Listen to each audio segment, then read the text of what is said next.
Our first speaker today is Dr. Ahmad Elolimy. He is a researcher of animal nutrition at the National Research Center in Egypt.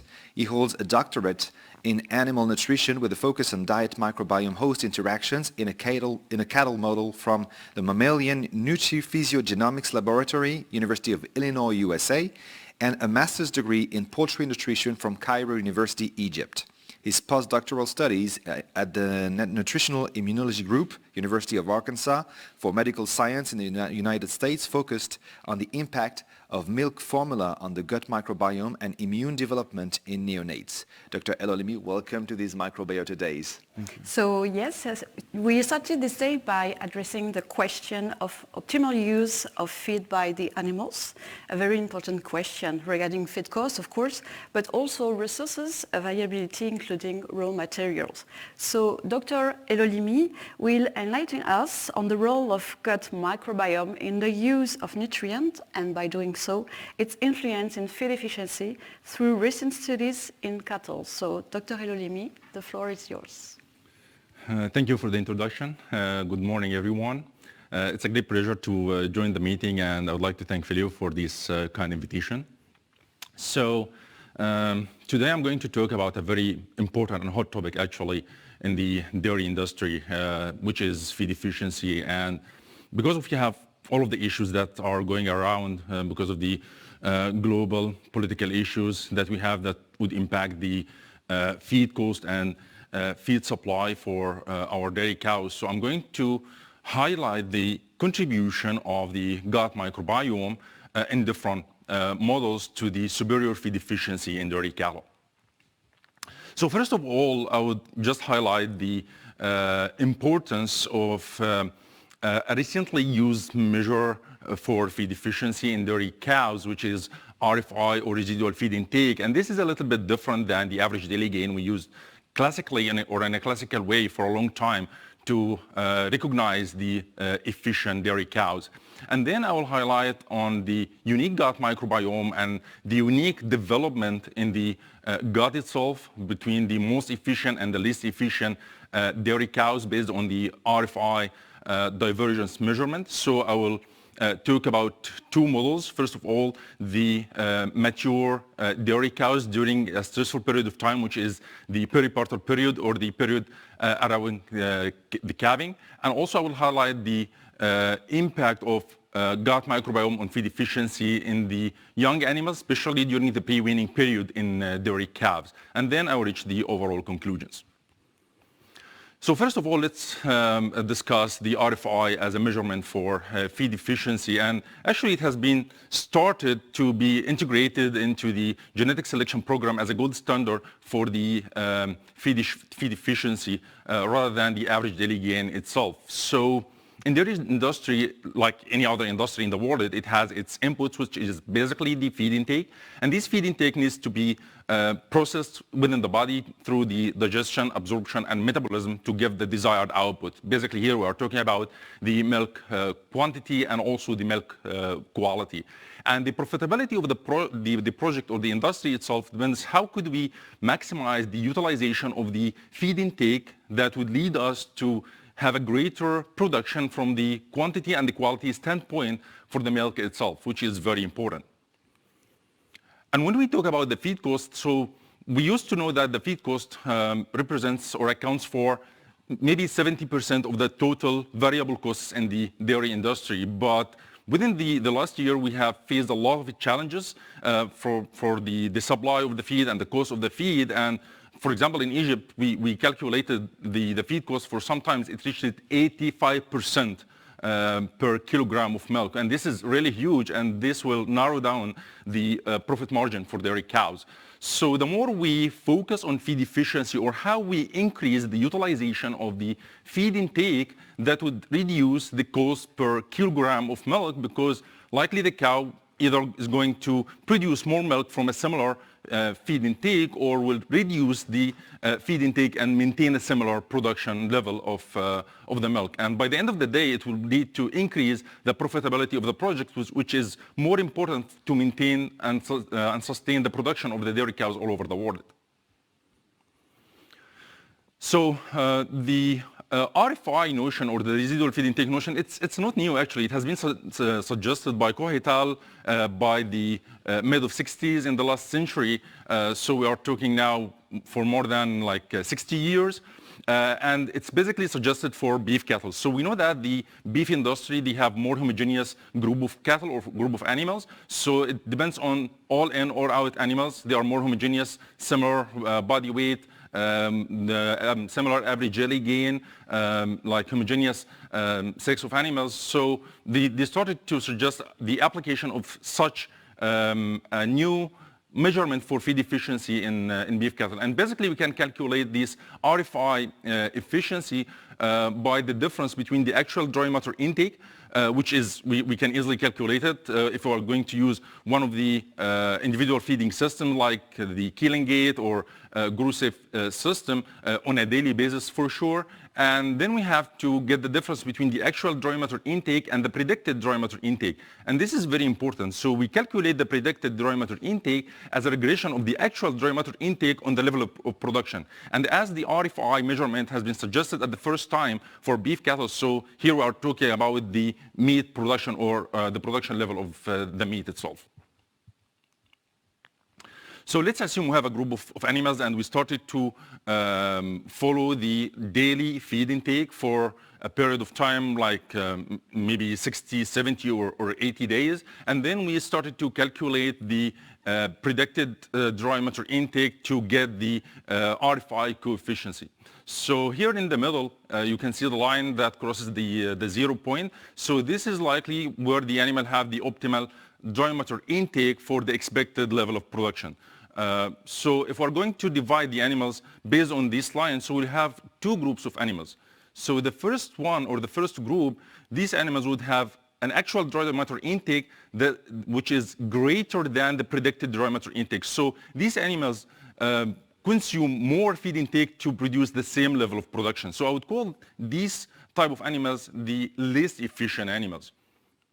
And on the other side, the other group would have an actual dry matter intake which is actually less than the dry matter intake. So they consume lower dry matter intake to maintain the same level of production. So these are the animals that we want and we are looking for. So I would call them the most efficient animals. And from the studies, we know that there's a great contribution for the function and the health of the rumen to contribute to the superior feed efficiency in the animal. Some studies suggested like 80%, suggested like 20% or more for the contribution of the rumen itself to the best or the superior feed efficiency. So if we just going to think it loudly, so likely the most efficient animals, although they have lower dry matter intake, but likely they developed unique adaptations to get the maximum out of this lower dry matter intake through increasing the digestion, improve the absorption, and enhance the metabolism itself. So they can use the lower dry matter intake to maintain a similar level or maybe higher of the production itself.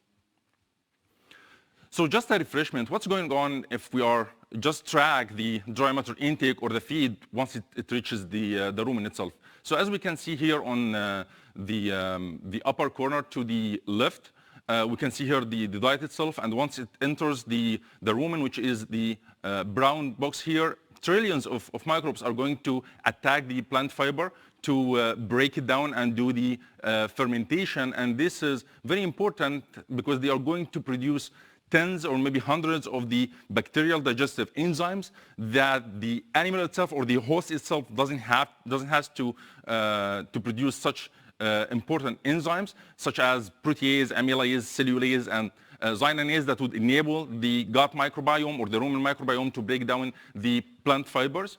Then as an output of this fermentation process, basically the short chain fatty acids, which they represent or contribute to more than 70% of the daily energy requirement for those animals, will be produced as an output of the fermentation process.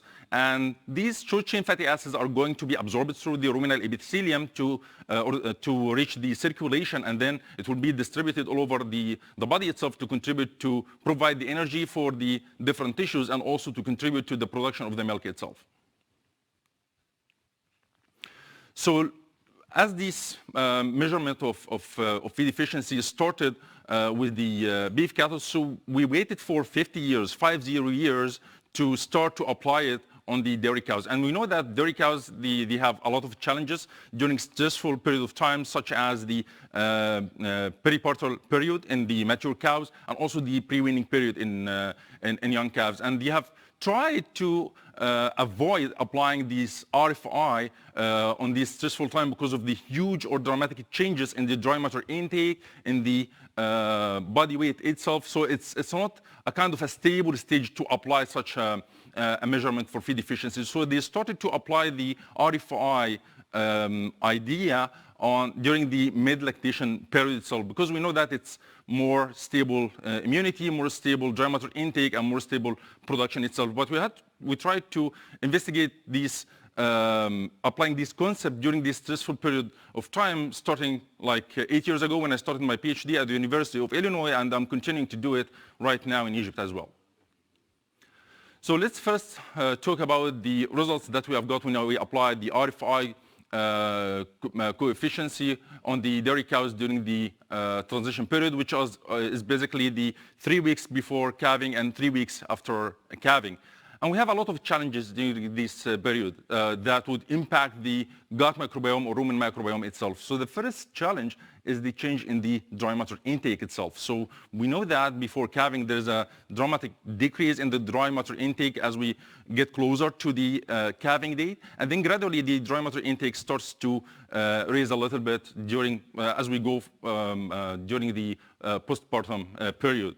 But it's not only the only challenge that we have. The other challenge that we have is the different type of the diet itself, or the quality of the diet itself. So we, during the prepartum period, we used to provide high fiber diet, low concentrate diet, and then once the cow calves, so we provide the lower fiber, higher concentrate diet. So this change in the diet quality itself, we know that it has huge impact on the composition of the gut or the rumen microbiome. But we don't know whether these changes in the composition would impact the changes of the production of the microbial digestive enzymes itself. So it's a kind of an expressive function for these alterations in the ruminant changes.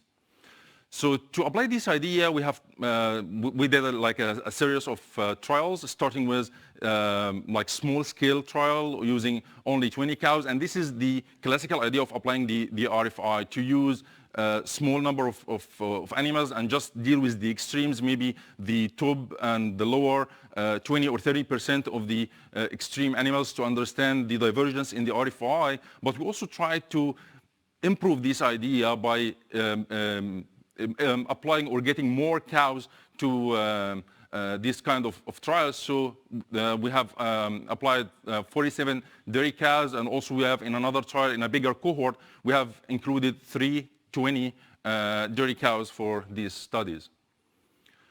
And in all of these studies, when we started to account for the RFI divergence during the prepartum period, so we have huge difference between the most and the least efficient animals. So as here we can see, the most efficient animals are highlighted in the blue circles, and the least efficient animals are highlighted in the orange circles. So we can here find that the most efficient animals decrease the dry matter intake by 4.7 kilogram less compared with the least efficient dairy cows. So we are talking here about maybe 20 to 25% of the dry matter intake was lower in the most efficient cows. And when we track these changes during the prepartum and the postpartum period, we can see clearly here the blue circles for the most efficient cows. They consumed less dry matter intake during post periods, during the prepartum period and also the postpartum period. But despite that, we didn't find such a difference in the energy-corrected milk. But when we also did the correlation analysis, we found that the more or the less dry matter intake the most efficient cow consumed, the better or higher milk yield we can get out of this cow, which is pretty interesting. That's why we started to dig more to understand the alterations in the rumen microbiome. So first we started with the real-time PCR, which is still the gold standard to identify the difference in at the microbial level. So we run PCR for 10 bacteria species, the major bacteria in the cellulose digestion, hemicellulose digestion, xylanase degradation, and many others. So interestingly, we found that the fibrolytic bacteria such as Fibrobacter saxenogens and Megasphaera lesdinii were greater in the most efficient cows, so likely it will contribute to higher digestibility that has been suggested or unmasked in the literature for the most efficient cows. And also the most efficient cows increase the propionate-producing bacteria such as Dextrinobacter dextrinosolvens and Megasphaera lesdinii. And this is very important because it has a contribution or work as a precursor for glucose in the liver to increase the milk production itself. And also we found, interestingly, this cow had lower abundance for the lactate-producing bacteria and greater abundance for the lactate-removing bacteria. So likely by the end of the day, we have a less accumulation for the lactate, which is responsible for the ruminal acidosis. So likely we have a lower risk for ruminal acidosis in these cows. And these alterations in the rumen also had other impact beyond the gut itself. So when we did a correlation between the changes in the rumen microbiome in the most efficient cows and the fatty acid profile in the milk, we can see clearly that there is a strong correlation between changes in the microbiome and the fatty acid profile, such as we have greater long-chain fatty acids and more unsaturated fatty acids and lower saturated fatty acids and medium-chain fatty acids.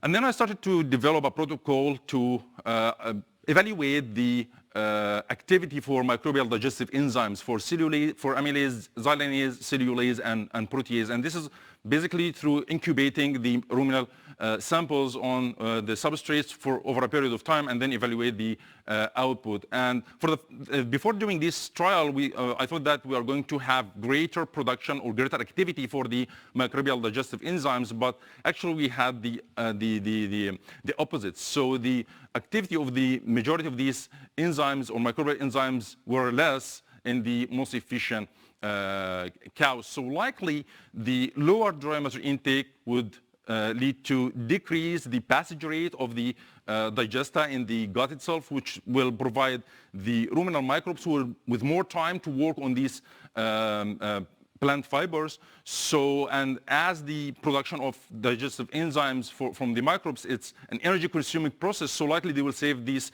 energy to get the same output out of this lower dry matter intake. So then we tried to understand what are the impacts of these changes inside the rumen itself on the tissue of the rumen, on the ruminal epithelium. Is it going to respond in somehow to these changes to get out or the maximum of these fermentation outputs? So we have done a protein expression for 29 key proteins involved in the protein synthesis and protein degradation, and we found that the most efficient animals upregulated proteins involved in the protein synthesis in the ruminal epithelium, and downregulated proteins involved in the protein degradation. So we have more tissues in the ruminal tissue to likely is going to absorb more of these fermentation outputs. So for this mature animal model, we found that the most efficient animals increased or had greater fiber degraders, energy producers, and lactate removers, and then they had lower activities for the digestive enzymes, likely to save energy for these ruminal microbes. So for the other part, I will shed the light on another story or a different story, working more with the young animals or the pre-weaning dairy calves. So as we have talked in the first part on the importance of the ruminal microbes that would contribute, at least in part, to the superior feed efficiency, when we talk about the pre-weaning period, it's a little bit different story because still the rumen, it's undeveloped, so they rely more on the digestion and fermentation in the hindgut. So the closer we look to the microbiome or changes in the hindgut, the better idea we can get on how these changes would contribute to feed efficiency in young animals. So the early colonization for the hind gut microbiome is really important because it's going to provide more energy substrates, amino acids, vitamins because of the fermentation. And these are very important at this stage of life because it will contribute to the growth and development of major organs such as the liver, brain, and the immune system as well, and eventually will lead to a better growth and development for the whole calf during this period of time. So that's why I started to collect the fecal samples starting once the calf hits the ground, and then all over the period of the pre-weaning period over 56 days of age. And then we have run the 16S rRNA sequencing using the MySeq platform from Elolimy. But also we tried to investigate another thing, to investigate the metabolite or metabolome profile. So beside the change in the microbial composition, so these microbes are going to work and they are going to provide more of the fermentation products that by the end of the day, these are the messengers between the hind gut microbiome and the host itself. So it's really important to understand what's going on at this level of fermentation. So we have run the untargeted metabolomics, and then we got the differentially expressed metabolites, and then we aligned it to the up and down regulated metabolic pathways to have a closer idea. So again, we can see here we have a nice distribution for the RFI coefficient between the most and the least efficient pre-weaning calves. And besides that, we didn't find so much difference in the growth performance. So we have almost similar growth performance for the body weight and the body size, including body length, body height, hip width, and wither height. But when we look to the dry matter intake, we started including the milk starter dry matter intake and also the calf starter dry matter intake. We started to find a divergence in the dry matter intake where the most efficient calves consumed less dry matter intake starting from the second week or after the second week of age. And this difference accounts for 55% less in the dry matter intake, which is huge. But despite this lower dry matter intake, we didn't find differences during the pre-weaning period in the average daily gain on the cumulative body weight. We also didn't find differences during this period in the body weight or the body size. But when we looked to the hind gut microbiome, we found that we have greater abundance for the carbohydrate fermenting bacteria. So likely these are going to provide more energy substrates for the calf itself at this period of time. And also we found greater abundance for the butyrate producing bacteria. So butyrate is very crucial because this is the essential energy substrates for the development of the hind gut or the intestine epithelium, and also it plays a role as an antiviral, as an immune stimulator. So it has a really important role at this stage of stressful time. And at the same time, from the metabolome standpoint, we have a confirmation for the things that we found at the level of the microbiome. So these are the upregulated metabolic pathways in the most efficient pre-weaning dairy calves, where we can easily find that many of them are involved in the energy production. So these are the energetic pathways like citric acid cycle and pyruvate metabolism. So again, it's going to provide extra energy for these most efficient calves despite the lower dry matter intake. And also we found upregulation in the microbial metabolic pathways using the bicrust approach for the amino acids. So there's something going on to get the maximum out of this lower dry matter intake in the most efficient calves. So we have here upregulation for the key metabolic pathways involved in the tyrosine, valine, and leucine and isoleucine. And we had a confirmation as well from the untargeted metabolomic analysis, where we found upregulation in the many of the amino acid involving metabolic pathways. So by the end of the day, again, it's going to provide not only energy, as we have talked before, but also extra nutrients out of this lower dry matter intake.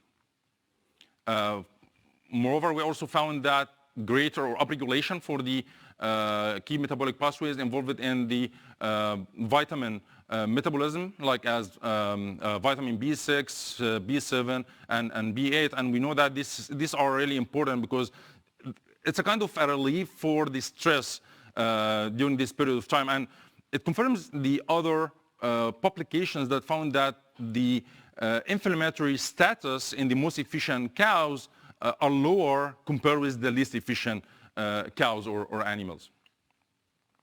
So as a conclusion for this part, we still under a stressful period of time, such as the pre-weaning period, we can detect differences in the feed efficiency. So it's on the opposite of the classical idea that stressful time or stress in general would diminish the feed efficiency, but still we can detect it, and we can detect it at the level of the development of the hind gut microbiome and also the expressed metabolites out of this microbiome that likely to reach the host itself by the end of the day. And we have tried to summarize all of these findings in a couple of review articles and a book chapter. If you are interested, you can dig more into these interesting results. So by the end of my presentation, I would just highlight that there's a good contribution for the shifts or alterations in the gut microbiome, whether we are talking about mature cows at the level of the rumen microbiome or young animals at the level of the hind gut microbiome, and how these changes would also impact the change in the surrounding tissues and the overall performance for these animals. But for sure, we still need to have further studies to confirm and to discover more the mechanistics or the biological explanations behind these phenomena. Thank you.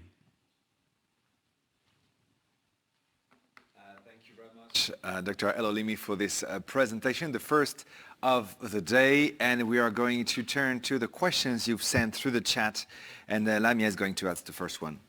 Yes, so the first question from the audience is, how can we explain the difference between low and high efficient cows on microbiota while they received the same feed? Yeah, this is a really good question. So it's again, it's whether we're talking about the association or causality of the microbiome. So which one is first? Is it the egg or the chicken? So whether these type of animals reduce the dry matter intake through alterations maybe in the gut-brain axis, some upregulation in the anorexinic genes or the genes responsible for reducing the appetite in the gut, that would impact the composition of the gut microbes. And these gut microbes are going to maximize the utilization of these lower feed to maintain themselves and to maintain the growth and development for themselves at the first point. And as this feed is going to have a longer transit time in the gut, so they can get more things or more extra energy and nutrients out of it. But yeah, it's still like an association relationship than the causality, although they get the same feed. But we know that the animal chooses the microbiome and the microbiome chooses the animal. So there is like a bilateral dialogue or connection to reach to this level of feed efficiency. Thank you. Next question. Can we use microbiota to select more and less efficient cows? I guess we are on the way to do it. So we, as I have mentioned, that in dairy industry we started, or in dairy research we started to apply this concept of RFI within the last 10 years. And we know from many literature that, yes, we have the same trend or the same shifts in the most and least efficient cows in the majority of the publications. So we have lower lactate producing bacteria, greater lactate removing bacteria. So there's a work to get a better health and function for the rumen.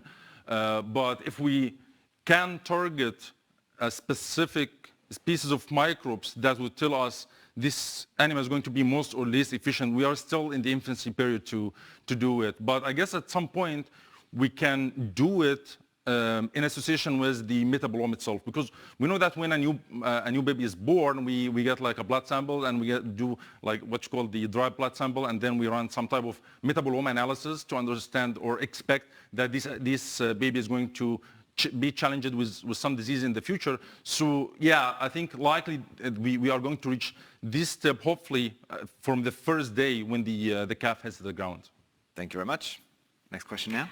So next question about the residual feed intake. Can you explain it a bit more? Sure. So to do a residual feed intake trial, so we have to follow or track the individual dry matter intake for each animal. So we have like a system, like as I've said, for example, the GrowSafe or Kalengate. So we calculate the dry matter intake every day, and then after the end of the trial period, we retrospectively classify or group this animal based on the RFI after we account for the predicted dry matter intake. So we use this actual dry matter intake to calculate the predicted dry matter intake, and this is basically as a regression of the actual dry matter intake on the level of the production. So here we are talking about the dairy cows, so we're talking about the milk yield, we are talking about the body condition score as another factor. We're talking about the metabolic body weight and also the change of the body weight over the time.